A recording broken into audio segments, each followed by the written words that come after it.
Welcome friends. Here today we are going to discuss the 2023 prelims paper economic sections. So this time the paper some people found difficult and they will be very eager to understand the economics question, how they are asked and what could be the probable answers it may be having. So why not have a discussion on it. First question, consider the following statement with reference to the India. According to the MSME, Micro, Small and Medium Enterprises Development Act, earlier it's called as a SSI, Small Service Industries, but later in 2006 government passed an act and thereby created one category called as MSME, in which they kept a separate categories for the manufacturing and separate for services. And so for in between there is two different levels are been there, definitions are there. But in recent 2020 they have amended it and they made it now the common categories for both manufacturing as well as services. A very crucial sector MSME for India. For nearly 45% of India's employment is there in the MSME. Nearly half of the India's exports is controlled by them. They are the main base of Indian economy. Indeed, artistic things are also preserved by them. So a lot of attention the present government has tried to focus on this MSME sector. So that way, if any question has come on them, it is expected only. MSME is one of the most important sector the Indian economy has, and also it is one of the sectors which has suffered from the COVID and lockdowns. Is also been true. So government has started some schemes also to stabilize them back.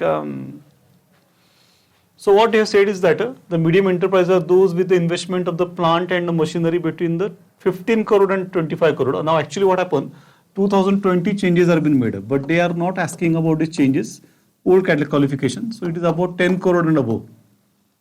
So slightly detailed, but it was 10 crore and above, so it is not coming in that particular, so it is not correct first statement. All banks loan to the micro, small and medium enterprises qualify under the priority sector.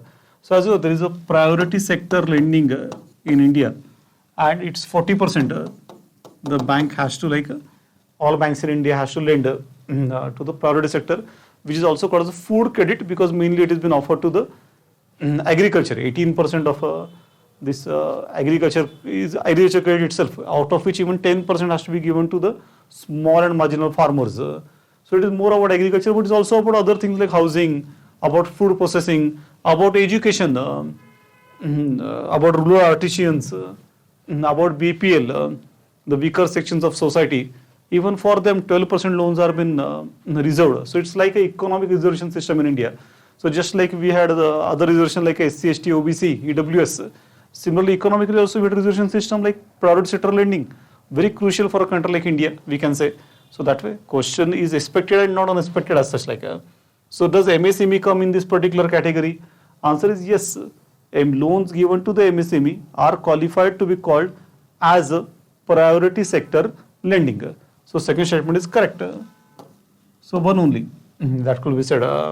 This is a new style now they have done that statements and then 1, 2 or none and all. Next one, with reference to the central bank digital currency CBDC.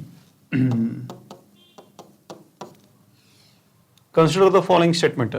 It is possible to make a payment in a digital currency without using the US dollar or Swift system.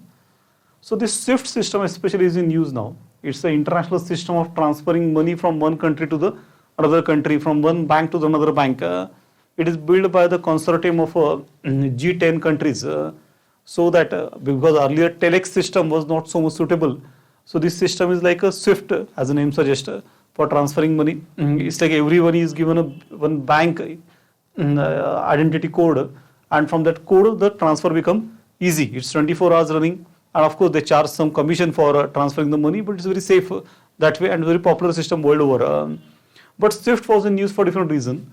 Sometime back for Iran and now for the Russia, the America has withdrawn this facility of Swift because they are the leader in this consortium of G10. And then Russia has become so angry that they have built a parallel system and they are doing the money transfer to the parallel system with China and other countries. So that way they are challenging the domination of a Swift. But meanwhile, other challenges are like a CBDC itself, central bank digital currency in which build on the blockchain technology. Just like Bitcoin is like a private type of why not central banks in the world should come out with their own digital currency and convert the regular currency into the digital, at least to some extent now. So China has already done that. 20% of the Chinese currency is now already digital format. So finally Indian government also come with the idea, and already India has launched such a digital currency through particular banks. 8 banks are been chosen through which they are been it's already been launched in the country. So about CBDC, it's one of the latest development and very much in news. So questions are expected only.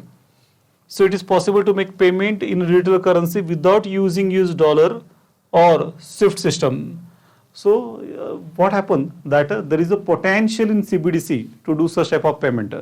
But what is actually Swift? Swift is like an authentication system, messaging system in which they authenticate particular transaction, whether it's correctly come from particular source and correctly reaching up to a particular source or not.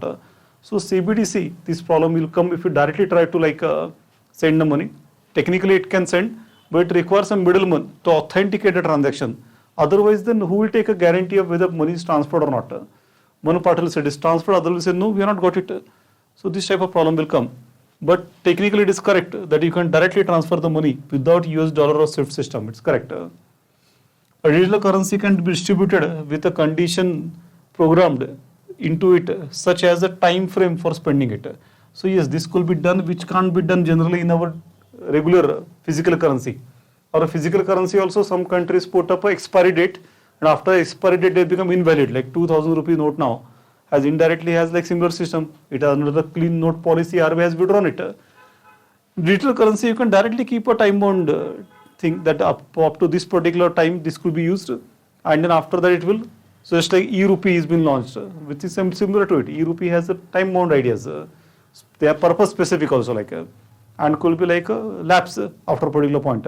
So it becomes easy to manage the currency this way, and this is also correct then. So both 1 and 2. In the context of finance, the term beta refer to. So those are in terms in the share market options, and they are very much in daily conversation with this beta, or also in newspapers beta discussed. So what is the beta? Simple ideas. Suppose you had investment in the mutual fund, or you are investing directly, and TCS shares, suppose you invested money. And then TCS shares have gone up by 10% in the day. So whether it's a good performance of TCS or not, how to know it? Then you have to first see how much Sensex has gone up, that is market overall. It has gone up by 15%. Now what has happened that market has gone up by 15% and your investment TCS has gone up only by 10%.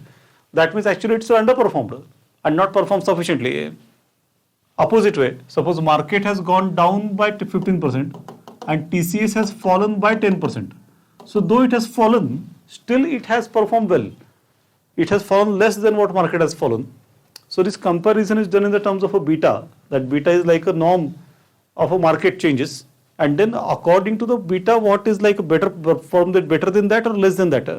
That has been checked into it. So that's very common terminology investors use in the stock market. So the numeric value that measures the fluctuations of a stock to changes in the overall stock market. D is the answer. Next, consider the following statement. The self-help group program was originally initiated by the State Bank of India by providing microcredit to the financially deprived. Now, those who sit my lectures for economics, they've been knowing that I take at least 2 to 3 lectures only on SHG and how the concept evolved and how it was a grand work done by Muhammad Yunus in the Bangladesh, and I also got a Nobel for it. Such a fantastic idea it is and it is one of the revolutionary movement built up in the India itself for SHG, Bachat Gat server is sometimes called. And then obviously it's not done by the SBI. It's done by in Bangladesh by Grameen Bank, and in India this movement is led by the NABARD. For last 2 decades, NABARD is leading. Through them this movement has been run. So first statement is not correct. In an SHG, self-help group, all the members of the group take responsibility for the loan that an individual member takes. It is correct. That's the main crux of this idea. They are joint liability groups. That the loan given to one member, all other members are responsible for it. So if that one person do not able to pay, then others contribute and pay. So it's a collective liability because there is no other collateral taken. Only this collective liability has been taken into consideration. RRBs and the scheduled commercial banks support SHGs. So that is correct. All type of institutions support the SHGs. SHGs could be formed by these organizations directly or through the middleman called MFI, microfinance institutions, or separately they could be formed SHGs and they can come and take a loan from this. There are 3 models in India that work. That is directly these people will form, banks also SHG, or SHG is formed and then they come, or there are middlemen called MFIs, microfinance institutions, which is a popular model in India. More than 2/3 of the Indian SHGs are by the second method are been formed. So that's correct. So second and third is correct, only two. We can say. Then going ahead, the Directive 26.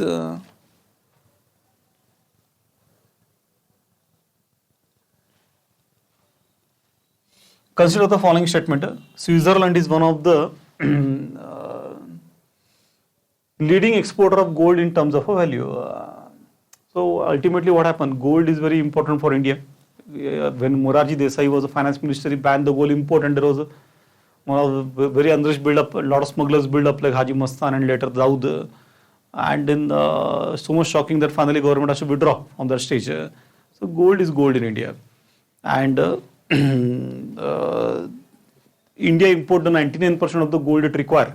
So from whom we import exactly? Who are the main producers of gold in the world? So interestingly, USA and Latin American countries, they are the main producers.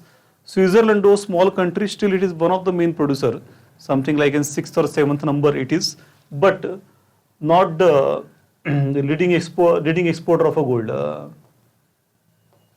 Leading exporters are other countries, not Switzerland. It is one of the 10. Second largest, first is correct, he is one of the leading exporter, but second largest gold reserve in the world is not correct. So they are on the 6th or 7th position and not second largest. Exporter they are one of the major exporter of the world. India is a major importer in the world of a gold. So first statement is correct and second is wrong. So C will be the answer. Then 27, next one. Recently, USA and the European Union has launched a Trade and Technology Council. So that is correct. A recent development is the launching of a Trade and Technology Council to promote each other's trade and have the systems in cloud computing and seek 5G and this way technological collaboration, because now recession is in front and a lot of measures has to be taken to collaborate and better build up their own trade and reduce the dependence on China one way and also Russia on oil especially. The US and EU claim that though through this they are trying to bring a technological progress and physical productivity under their control. So that is also correct. Indeed, that's the main purpose why they are forming the TTC. So both statements are correct and correctly explanation of a one. Second is A. India accounts for the 3.2% of the global export of goods. So this statement is relatively easy to decode. That export is the engine of the economy, and whenever in the past in India prospered, it is because of export. So this figure is very crucial, how much of the world trade India has.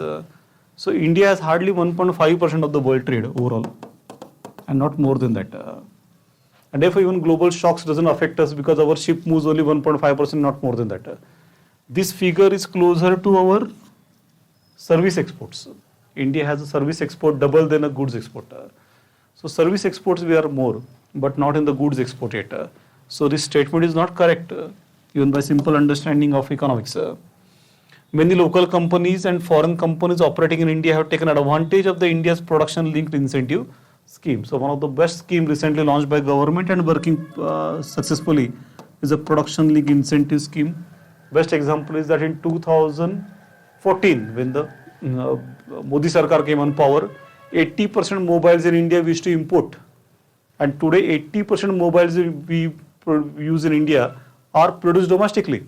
So that's a drastic change, and that has become possible with the schemes like a PLI. So in PLI, what government do, it depend upon the incremental production.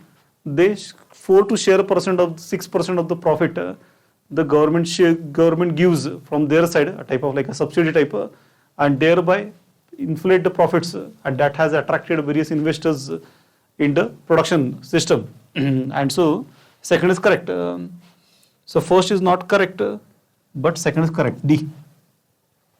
Stability and Growth Pact of European Union is treaty. So Stability and Growth Pact is one of the recent development. You must have known about this. European Union has gone through the very turbulent time through the pigs issue. Portugal and Ireland and Greece and Spain, all of them has built toxic assets. They invested in such assets which are not any worth, and then the economy started like destabilizing, and then brought the whole EU in the trouble. Indeed, Brexit also happened, the exit of Britain from the EU, and even that has created instability in the EU.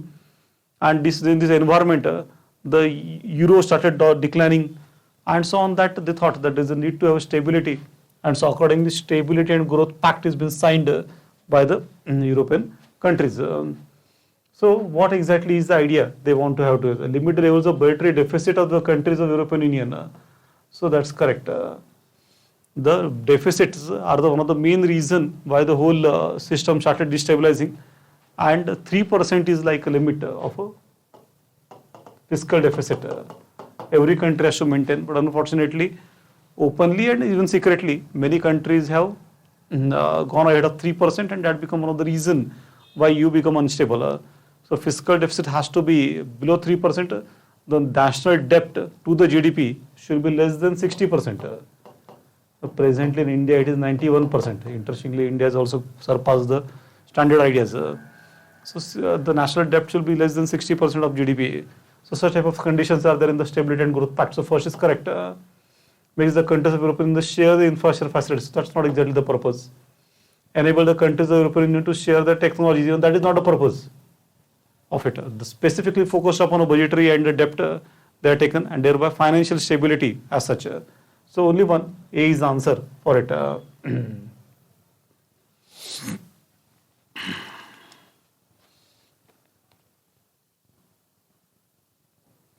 So going ahead, to some extent we can say that 50.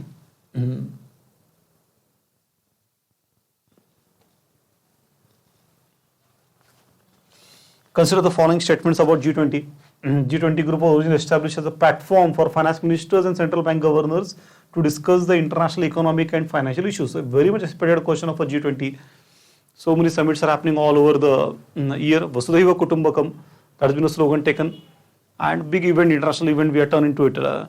Indeed, G20 is like becoming a platform of coming together, deliberating economic as well as political thing. To some extent is replacing even the UNSC, Security Council, one can say.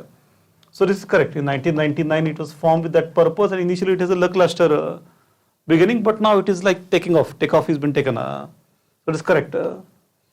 Digital public infrastructure is one of the India's G20 priorities. So that is correct. So many priorities India has kept. You must go through the list. And one of them is building up the digital infrastructure platforms. Like Aadhaar is one of the best example India built. UPI, Unified Payment Interface, is another one. So all these things, CoWIN, the application we use in the COVID period is also another example. So even that is one of the purpose of a G20 presently India has said. So both are correct, 1 and 2. Next one.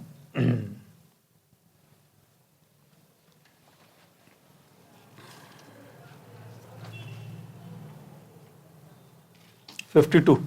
The ports and well known as so Kamarajar Port. So Ennore Port of Chennai is named after the K. Kamaraj, the famous leader of Tamil Nadu and a chief minister from the Nadar community, and the one who made Indira Gandhi a prime minister and finally gone against her and lost his career itself. But still a very honorable person in the Tamil Nadu. By his name, it is named.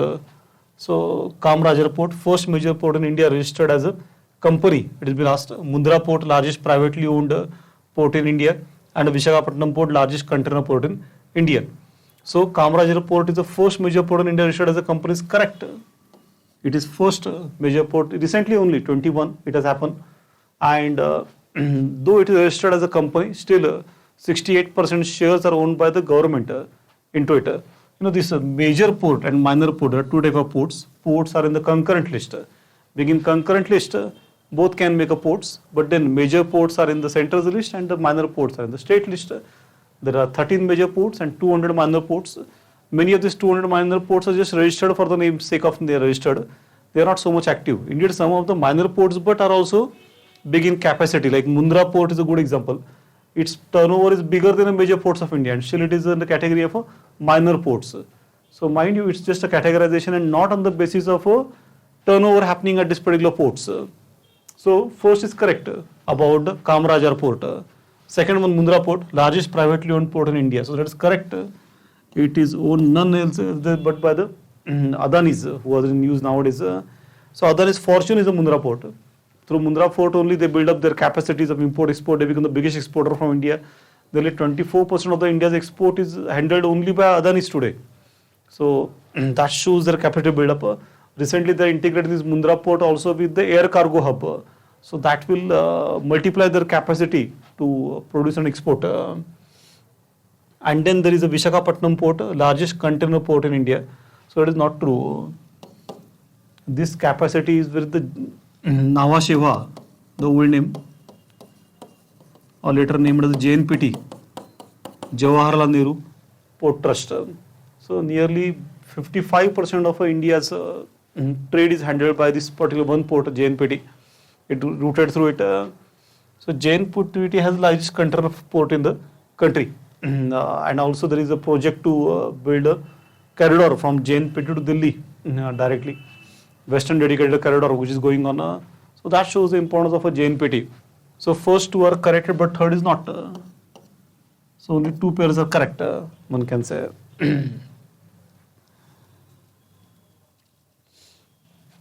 52 viewers in 60.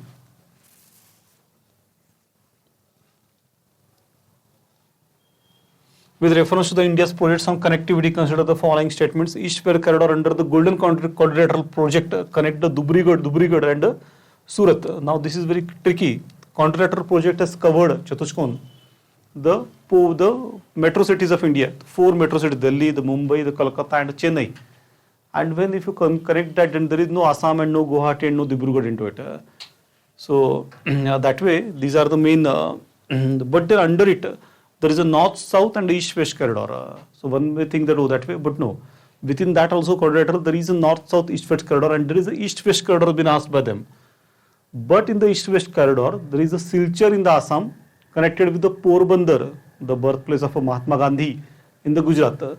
So not Surat and Dibrugarh, but the Silchar in the Assam connected with the Porbandar in the Gujarat. So first is not correct. Trilateral highways connect the Moreha in Manipur, so Moreha Tamu very famously, and Chiang Mai in the Thailand via Myanmar. So there is an interesting highway we are building up as a part of our connecting with the Look-ish policy to Act-ish policy now.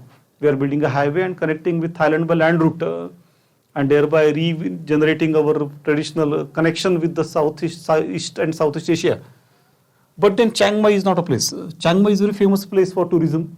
It is also recently built up as a place for work from home type facilities, and then a lot of such type of people come and stay there. And but near to it, there is a Mayavadi, just on the border of Thailand and Myanmar. Up to that place this highway goes, a trilateral highway, and not up to the Chiang Mai. So one small fact is different, and so this statement is also not correct. Then Bangladesh, China, India, Myanmar economic corridor. So connect Varanasi in Uttar Pradesh with the Kunming in China. So again, one may think that everything must be in the world must be starting from Varanasi being a constituency for a prime minister. Here at least one fact is that it is not starting from Varanasi but from Calcutta. Varanasi is far away. And then from Calcutta it goes through the Bangladesh and Bangladesh to the Myanmar and then to the, that is correct, Kunming in the China it goes. So another important project of connectivity in the eastern side. So even this is not correct. So none of the statement is correct here, one can say. 61. Interest income from the deposits in infrastructure investment trusts distributed to the investors is exempted from tax but dividend is taxable. Now this is something like a very latest economics, and India is aggressively pushing the Invest IT, that is the Infrastructure Investment Trust, and also the Real Estate Investment Trust, REIT. So what happened that two of the sectors of Indian economy, the infrastructure and real estate are growing faster, and any investment in it multiply fast. That is a common observation. But common man like you and me may not have so much money to buy this infrastructure or real estate and then multiply it. And then because the finance is not there, this sector remain relatively less developed. So like mutual fund here, the idea is that common people come to build up the pool of resources through which directly the resources are owned, or through the SPV, that is special purpose vehicle, is formed, and through which the infrastructure resources are owned and units are being given to those who are invested. And in return, whatever is the profit earned by these units, these companies, is being transferred to the shareholders. These companies can also borrow from the market and build up the resources for buying the infrastructure or buying the real estate. So two methods: one is the selling units and thereby garnering the capital.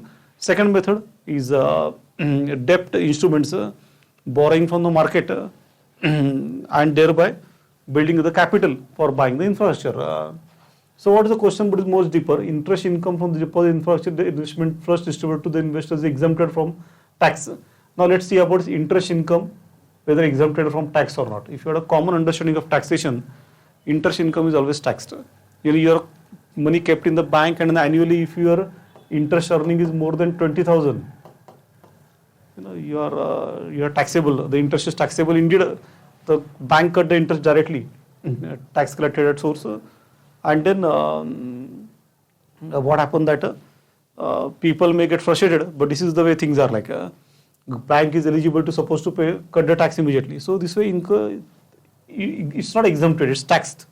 And second, but dividend is taxable. Now even this is another hint. So one thing, second hint they are given. Once upon a time, just 4 or 5 years back onward, what government of India should do, they used to tax the dividend distribution at the hands of companies. So after cutting the dividend distribution tax only, they used to allow the distribution of a dividend. But what criticism came, for rich people this become the best idea. Suppose dividend distribution tax is 10%. So that much is cut, and then they are getting the money in hand, which is not put in the income tax now because already tax is paid. But suppose the rich people are in the bracket of 30% tax. They are high net worth individuals. So what are interesting, they instead of paying 30% of the income dividend they got, they are paying only 10% tax. So now what government of India, Modi government has done, they have changed the rule, and no more now India has a dividend distribution tax. One way we had now dividend withholding tax. That is, once the people got in their hand a dividend, it is added into their income, and according to the income tax slabs, they are being taxed. Now typically who has more shares and who got more dividend? It's the rich people who are already in the category of a 30% tax bracket. So then the return government is getting a better income now. Instead of 10%, they can earn now 30%. The revenue go up in this case. So this way hints are there, though you may not knowing it. So this statement is not correct.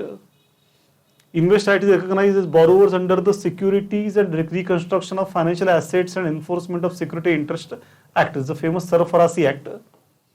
You can remember it's like a Sarfira type.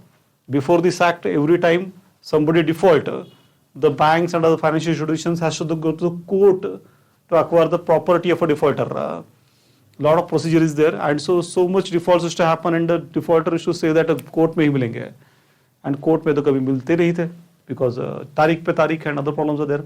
But then finally, when Sarfarasi Act is made, by which directly now the institutions can acquire the assets, can auction them, and can recover. And so recovery improved after this particular act. So this is a major act India has, under which investor ITs are recognized recently as borrowers. They are like declared as borrowers. So since they are declared as borrowers, what's the advantage is that while winding up happen, who should be paid first? What should be like sequence of payment? So if they are borrowers, then they should pay the creditors first. That's like a logic put into it. So this is a correct statement. So only second statement is correct. First is incorrect, but second statement is correct. That's like a correct answer. Let's go to next question now. 62. Consider the following statement. The post-pandemic recent past, many central banks worldwide has carried out interest rate hikes. Now this is on your general observation and reading, you can immediately find out that it is correct. What happened in the COVID period? There is a lockdowns everywhere in the world, and to sustain the economy, every developed country's economy especially come with the big packages. In return, they distribute the money to the people, and the money supply gone up. Indian government has been conservative, not done that much, and so we are not suffering so much high from inflation. But now developed countries, one of the rare thing is suffering from very high inflation. Some countries it is above 40% also, unprecedented. So in that case, they are doing the interest rate hike to control the rising inflation in their countries.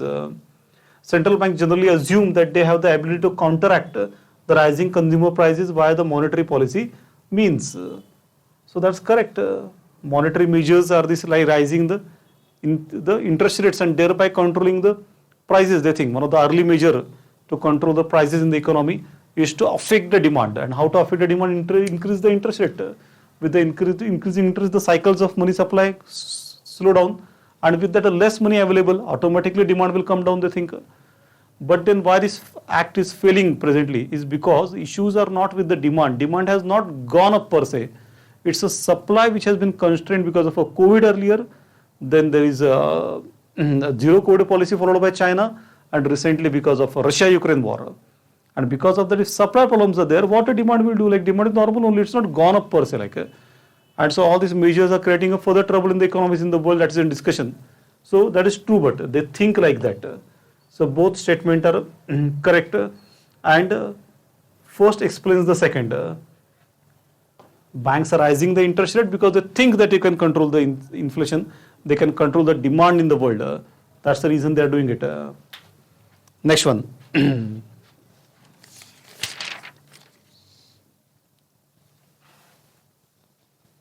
Consider the following statement. Carbon markets are likely to be one of the most widespread tools to fight against the climate. No, that's like about the climate change. We'll not go into it.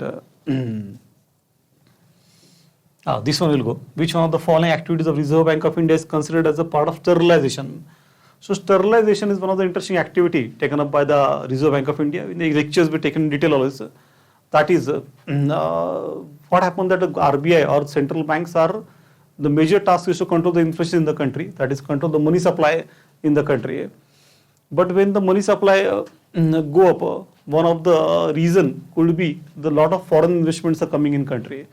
So suppose a lot of dollars are coming in the country, then the dollars are taken by the RBI and in return the rupees has been given and so much money supply go up. So there's a need to like withdraw that money supply from the economy to curb the rising inflation,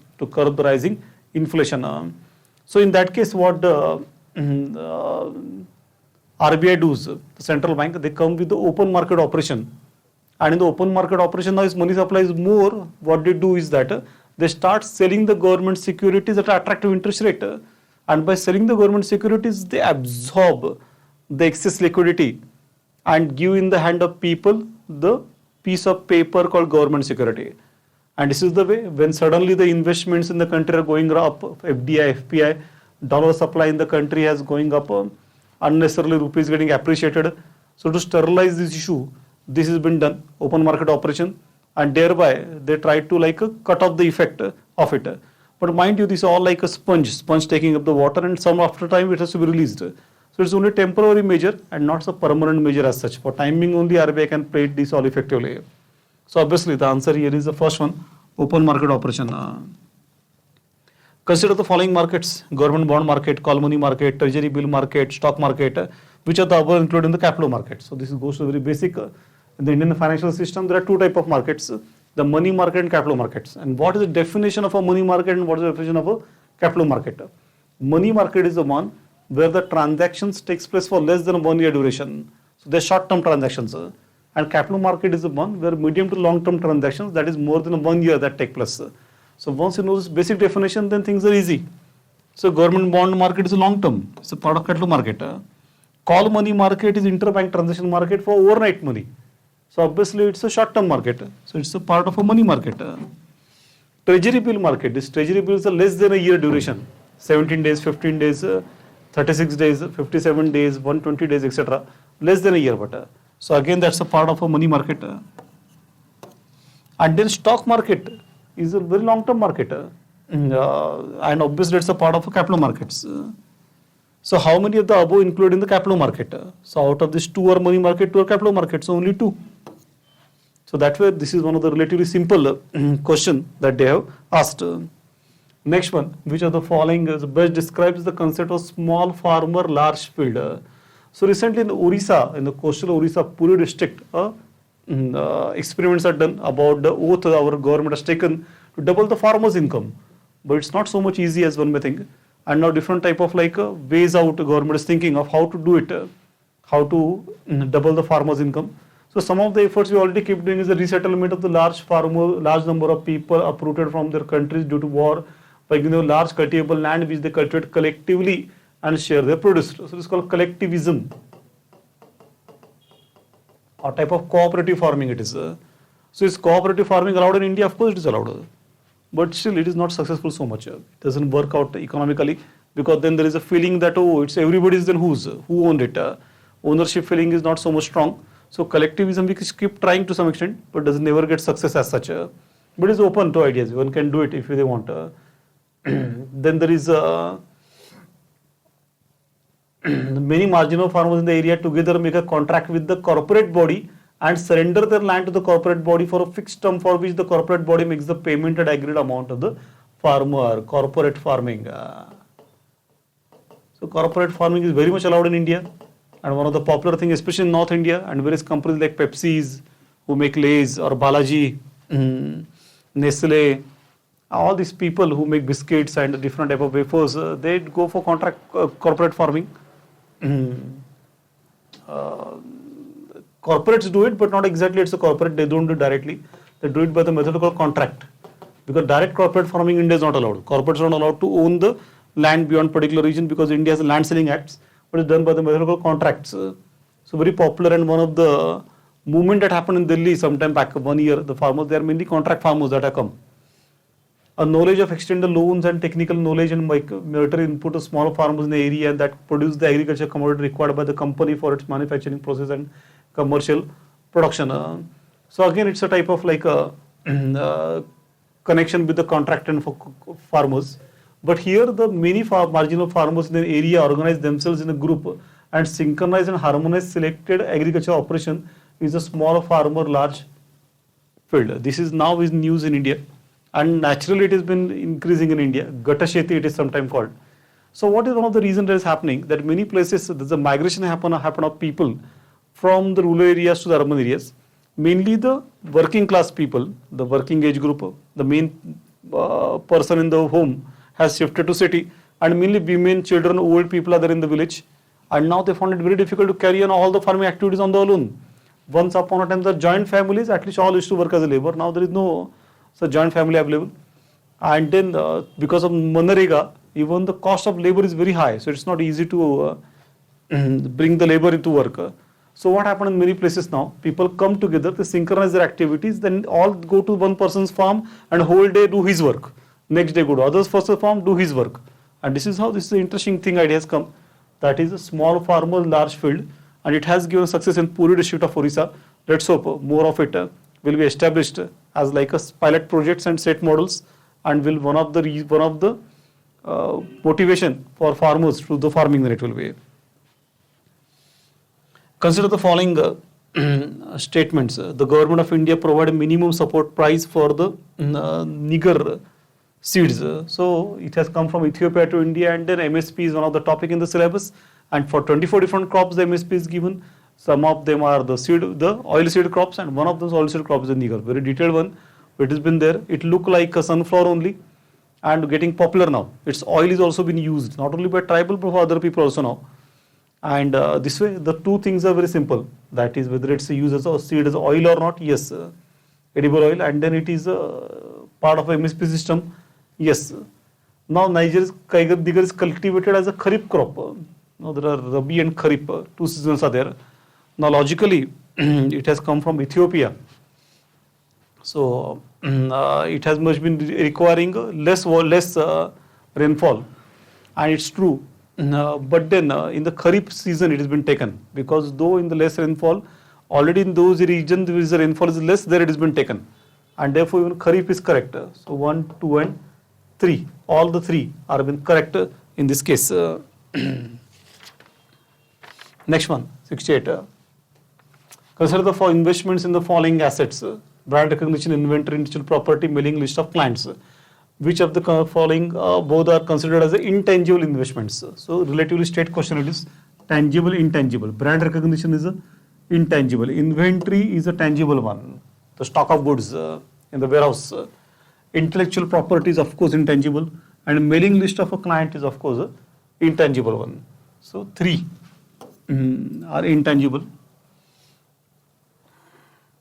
Consider the following: demographic performance, forest and ecology, governance reform, stable government, and tax and fiscal system. 15th Finance Commission. So as you know, Finance Commission is appointed by President every 5 years under Article 280 to decide a formula for taxable division of taxable pool between the center and state, and they create some formula for division. And this present formula is derived from one Mukherjee formula earlier, and this formula has nearly 45% weightage given to this population, area and income itself. This much is big importance given to it. Income itself is given 45%. 15% weightage is given to the population itself. So this is so much weightage is given to this two only. Demographic performance is also given some 12% weightage. Even the forest and ecology has been given importance now, and therefore Madhya Pradesh is nowadays getting a more or highest funds in the country than Uttar Pradesh. Traditionally, when a population and area is only considered, Uttar Pradesh is to get highest fund, but now when the forest is taken as ecology is taken as one of the criteria, then obviously Madhya Pradesh is getting more because highest forest in the country are in Madhya Pradesh. Even this condition is going very good for northeast states like Arunachal, Assam, who has also maintained the forest substantially. So even that for that 2.5% is kept. Tax and fiscal effort 2.5% is kept. How much efforts are done for tax collection? But now even by common sense one can understand stable government can't be idea. This is idea for Prime Minister Modi, who talked about simultaneous elections in the center and state, and indirectly he talked about a stable government should be formed everywhere like that. But that can't be there like that. That's not a correct idea. In the democratic system, state should be stable and government is supposed to be unstable and not stable. If somebody wants a stable government, they not understood the idea of democracy itself, one can say. And governance reform, now this seems to be the correct but not correct. What is governance reform means? Everybody is trying for governance reform. Some are like, we say like some app they have developed or some website they have developed is the best in the governance reforms. How you are going to decide who has done it better and who has done it bad? So this two is not a part of it like first, second and fifth is a part. So only 3B has been there. Consider the following infrastructure sectors: affordable housing, mass rapid transport, healthcare, renewable energy.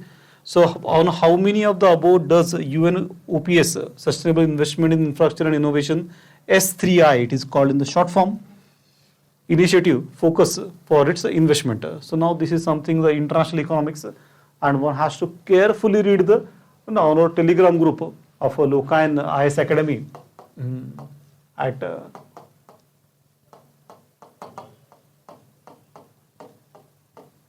we keep updating the important articles about a national international news. We underline the important points into it.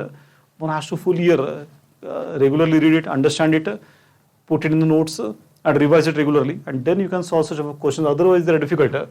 One, because of minute information, but important one, sustainable investment is very crucial idea in the infrastructure and innovation. Otherwise, then what's the problem? That we cannot achieve our agenda 2030. By 2030, we have decided to achieve the sustainable development goals, and for that a fund is created which is supporting these particular goals. So what is there into it and what is not there like? So if we see, then there is like the 3 are only there. That is affordable housing is there, healthcare is there, and renewable energy is there. Mass rapid transport is not there into it. That is also desirable idea, but more a part of like climate change and such things, and not a part of a sustainable development goals. So 3 only. C. So going next.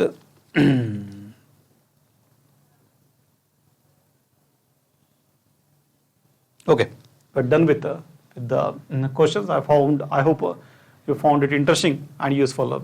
Thanks.